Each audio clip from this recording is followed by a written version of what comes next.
Guys, quick rig rundown. So here is our kit in our service today sa City Church.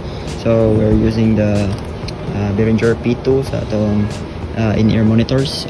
We're using the Ableton Live sa Click and Tracks. We're using the 5-piece stage custom, Yamaha stage custom, and muna itong setup karon diri.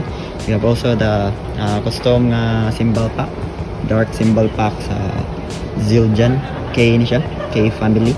So mics, we use the combination of Shure mics, so SM57, and we have also kick-in mics, and beta itong gigamit ko sa kick-out.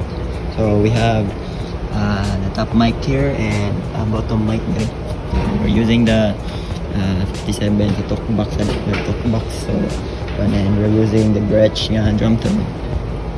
Kick is DW9000 for our kick, and we're using also our